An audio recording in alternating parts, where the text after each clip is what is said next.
Update. My friend Loyalty tested my wife without my knowledge, and she failed. I feel done with them both.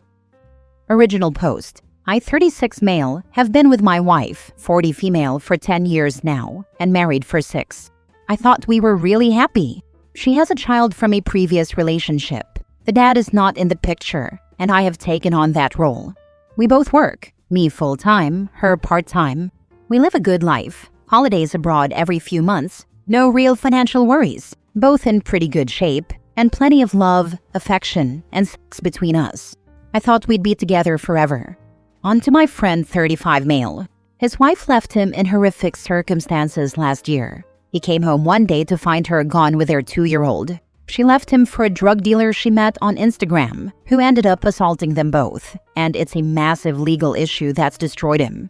Since then, he's become very anti-women, despite having a great family full of women. He's constantly telling us how all women are the same, etc. Well, last week he sent me a load of screenshots. Must have been over 100 of them, going back to November last year and finishing on January 15th. He got another phone and started messaging my wife, pretending to be a man from a couple of hours away who got the wrong number. Within a week, he was getting nudes from her, sexting, etc. By Christmas, she was telling him she loved him. The final one was a photo of her walking into a hotel to meet him, followed by angry messages from her asking where he was. I went around to his house and was distraught. He told me he'd done this to another 6 friends of ours. Only my wife failed. He had the phone with him, and while I was there, she messaged him asking where he'd gone and saying how much she missed him. He showed me that she'd been sending messages like that for the past week with no response. I left without really saying anything and went home. Once my wife and I were alone, I confronted her with the evidence I had. She started crying and said she didn't know why she did it, that it started as a bit of fun at work and then she got carried away. She said she feels like she loves us both and doesn't want to lose me. I didn't know what to do, so I left and went to a hotel. I'm still here now and unsure of what my next step should be. I want to cut them both off, but I will miss my stepdaughter so much. My friends are saying I can't be mad at my friend because he did me a favor. Now for the top advice before reading the update. That's a crappy thing your friend did, but it's more concerning that your wife fell for it. She was going to sleep with this stranger. And to top it off, she's the only one who fell for it out of the other wives. I'll leave it at that. I'd love to be a fly on the wall when she finds out your friend catfished her. I think I could get past it if it was just texting, but I can't get past the going to meet him. Yeah, dude. As a caveat, you're kind of lucky it was your crappy friend. But looking at the facts, she would have fully gone through with it had someone actually been there, and still could with a new fling. Cut your losses and ditch both. Divorce the cheating wife, and drop the woman-hating friend before dating again, or he'll do this to you over and over. I think this is the only way I can move on. Yep, he'll definitely do it again. 1. If she can do it once, she'll do it again. 2. Your friend wasn't right for what he did. 3. Cutting off your stepdaughter might hurt, but your wife could try and use her against you in the future. There's no way I'm cutting off my stepdaughter. Now for the update. I want to thank everyone who commented on my last post. There were so many that I couldn't reply to them all. I'll address a couple of things from my first post. A lot of people said my wife did nothing wrong. She went to a hotel to meet another man for sex. There are photos of her at the hotel waiting. She messaged him saying she was there and, I quote, "I purposely haven't had sex with him," meaning me, for ages, "so when I get my hands on you, I'll be ripping your clothes off and my own." Followed by messages asking where he was. Even a week later, when he stopped replying, she was still saying she missed him and sending pictures of herself saying how much she still wanted him. A few people said my friend wasn't catfishing her and that he was sending photos of himself and she knew. My friend is white and dumpy. The pictures were of a black adult film star stolen from his Twitter. Now on to the update. First and most importantly, I met my stepdaughter yesterday. We met at a park, and when we saw each other, we both started crying and just hugged for 5 minutes. Every memory of her from when I first met her went through my head, and I didn't want to let her go for fear of never hugging her again. We sat on a park bench, and the first thing she asked was what happened. She's 15, and I didn't see a reason to lie. I said her mom got catfished, fell for it, and had been having an online affair for a few months, and that she told another man she loved him. I left out the nudes and the hotel part. My stepdaughter said her mom had told her that all she had done was message an old friend, and that I got jealous, but she said she knew I wasn't like that. Her aunt, my wife's sister, had told her that her mom had cheated, and that I had done nothing wrong. I told her I have hundreds of screenshots but wouldn't show them to her. She begged to see one so she could know. I tried to find a non-sexual one and showed her the message where her mom said, "I love you more after 10 weeks than I do him after 10 years. My stepdaughter was as horrified as I was and just said, "Oh my God." After that, we sat and talked for a couple of hours about everything. She said she still wants me as part of her life and that when I get my own place, she'll be over all the time. She said I'm still her dad and always will be, even after I told her I plan to divorce her mom. She said her aunt and grandma both encouraged her to stay in touch with me because she told them she was scared I didn't want her anymore.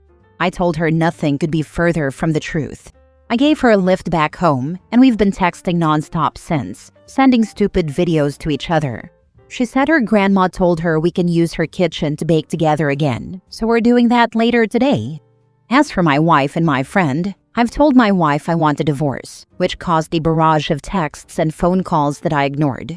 I've told my friend I want low contact with him, but I did ask why he didn't stop once he got nudes. He said, "Because you don't get jealous, and I thought you'd probably just find it funny," which is probably true. If she told me a wrong number was texting her, I probably would have said to flirt with it for a laugh. I do understand people's point when they say I shouldn't be mad at him, because if it wasn't him, it would have been someone else. But he did target her insecurities. He knew she was insecure about her height, and said things like, "First time I finally meet an Amazonian woman at a bar and we have a good time, she gives me a false number." He also knew she struggles with having an athletic build and mentioned that his ideal woman would be tall and strongly built, and that he doesn't get the trend for short women with big boobs and bums. But at the same time, she's a detective for the police force and should have recognized she was being played. Sorry, it's not an exciting update. Thank you for loving that little girl the best way you can. It is not her fault. My heart hurts for her and you. It's not hard to love. She's incredible. My life is better with her in it. Well, I'm glad that, at the very least, your daughter and in-laws are on your side in this. Your sister-in-law not lying to her niece is an example of a woman with integrity. Your mother-in-law offering her kitchen so you can spend time together baking is an example of a maternal figure who cares about her granddaughter above all else. I hope you get your divorce and use your village to stay involved in your daughter's life. Your friend and soon-to-be ex-wife are both POS, insecurities or not. But you're young and still able to start over someday while keeping the most important people in your life around. Overall, your future seems brighter now than it did on D-Day. Keep moving, soldier. Thank you. Her family have been terrific with me, to be honest. Next story. Am I the a-hole for still wanting a divorce even after couples counseling? I, 31 male, have been with my wife, 28 female, for 7 years, and we have one child together, a 3-year-old son. Ever since we had our child, I became a stay-at-home parent, since she had a job that paid more and daycare is too expensive to afford. I don't mind staying home with our kiddo, and even then I was working part-time for some extra cash. 4 months ago, she came to me and told me she was thinking about a divorce, that she had found herself attracted to someone else. When she told me, it hurt a lot. I was working whenever I had free time and was the only one who ever really cleaned the house. So maybe I was neglecting her in some way with how little time I had between work, cleaning, and taking care of our child. We decided to try couples counseling and see if that would help.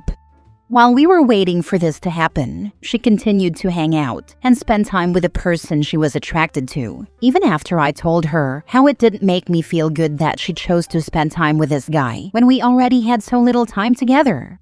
I just bit my tongue and waited for the day of the appointment. The day of the couples counseling appointment arrived, and to summarize what was said, I was doing everything and carrying the burden of everything on my shoulders, while she was just bringing in the paycheck. The counselor said she needed to help with tasks such as cleaning and watching the kids sometimes to give me a break. Therapist also said that if she wanted the relationship to work, she would have to end the relationship she had with the guy she was attracted to. Afterward, she actually started helping around the house, and it began to feel easier, like we were finally getting back on track. My issue is that everything the counselor said is stuff I had said word for word before. When I begged for help, when I had several nights where I got little to no sleep, and days where I set things up to do together, and she would rather go to sleep. I feel like I gave everything to this relationship and family so we could all be happy. No disrespect to the counselor who helped us, but why does she only listen to a stranger we just met, and not to me when I've been saying the same things for several years? I'm not sure if this is even a genuine fix to our relationship, or if it's just temporary and will go back to how it was in a couple of weeks. Part of me wants to just end the relationship and get the divorce like she originally wanted. What do you think, Reddit? Am I the a-hole? Not the a-hole. Sometimes the outcome of couples counseling is realizing you want to end the relationship. Yes, the perfect solution sometimes to couples therapy is to both agree that you need to move on. Not the a-hole. Sometimes you need help seeing the relationship instead of just surviving it. It's okay to realize you don't want to be in the relationship anymore, and maybe the counselor can help with the separation so it's easier on the kid. You can also explore your feelings and decide whether you want a divorce or want your partner to acknowledge what you were asking for. Is she still seeing the guy? I'm honestly not sure. She works with the guy, so I know they see each other in that capacity. I wouldn't be surprised if they're still texting and such. I just don't want to go through her phone and find out. I feel like I'd see things I'm not ready to see, or it would push me to a point where there's no fixing it. My dad was a stay-at-home dad, and my mom was, and still is, the breadwinner in our household. I've heard her friends say multiple times that my mom should leave my dad and find a better husband for herself and a better father for me. My mom was smart enough to never even consider divorce. And believe me, my parents had plenty of reasons to divorce, coming from both sides. My mom loves my dad and would never even entertain doing what your wife is doing. Your wife was cheating. If not physically, then at least emotionally. You tried to fix this. She didn't even try and still kept hanging out with the guy. I don't know if divorce is the right choice for you, but remember she cheated and she wanted the divorce first. Whatever happens next is on her, not on you.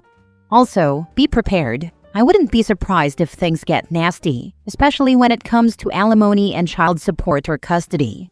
Make sure you document everything. You are in a losing position because you are a man. Oh bro, there's not a chance she didn't bang that guy. She did it openly right in front of him. There's no saving this marriage. Last story. Am I the a-hole? Boyfriend thought he was entitled to 100% of the sales price of a part that was thrown in on a purchase I made. I, female, bought a used motorcycle with my own money, and my now ex-boyfriend went with me to check it out. As we were talking to the seller, she mentioned that she had recently upgraded the pipes. My boyfriend asked if she still had the old pipes. She did, so he asked if she would include them in the purchase. She agreed, so when I paid several $1,000s in cash for the motorcycle, it also came with a spare set of pipes worth a few $100s. My boyfriend took the pipes home and started taking pictures of them to put up for sale on Craigslist. I said that was good thinking on his part to ask for the pipes and that I would be happy to give him a cut of the sale. He said absolutely not. The pipes were his because we wouldn't have them if he hadn't asked for them. I said the pipes were actually mine because we wouldn't have them without me paying for the bike. I did, however, believe he should be compensated for coming up with the idea, so I offered a 50-50 split. It turned into a huge argument, and I finally relented and let him have the pipes and 100% of the proceeds from the sale, a few $100s. Although I could kind of see his side, I always felt like he bullied me into giving him those pipes. We aren't together anymore, but I'm curious as to which of us was the a-hole. Edit. 1. It's not that I didn't care about the pipes. It just didn't occur to me that she might still have them after putting on the new ones. 2. When he initially asked for them, I thought he was looking out for me and getting them for us to keep as spares. 3. It wasn't until we got home and he started taking pictures of them that I found out he planned to sell them. 4. I'm not still upset about this, nor do I think about it very often. As many of you pointed out, it's ancient history involving an ex-boyfriend. It's just one of those gray areas where I've always wondered who was right. Not the a-hole. At best, you split it. If he were going to use them on his bike, he gets them free though. Info: how did the relationship end? You still with him? No, it ended between us. Just one of those things I always wondered about because we were both so convinced we were in the right. I think you dodged a bullet. Not the a-hole. You wouldn't have had the pipes to sell without his negotiating. He wouldn't have had the pipes to sell without your purchase of the motorcycle. A 50-50 split recognizes that you wouldn't have had the additional cash without each other's contribution. This is a very succinct way of describing exactly how I've felt about the situation. Would the seller have given them to him for free if you had passed on the bike? Zero chance. He helped you with an idea to get a better deal on the bike and the stuff that goes with it. Honestly, even asking for a 50-50 split is insane here. If I had a partner and went car shopping with them and they were going to buy the car, but I helped negotiate the seller down $2,000 off their asking price, would I try to get $1,000 or $2,000 in cash from my partner? Of course not. I'm helping someone I love get a better deal. Your partner is not your manager, your agent, or your attorney, where they should expect a cut of every deal they weigh in on. This is crazy.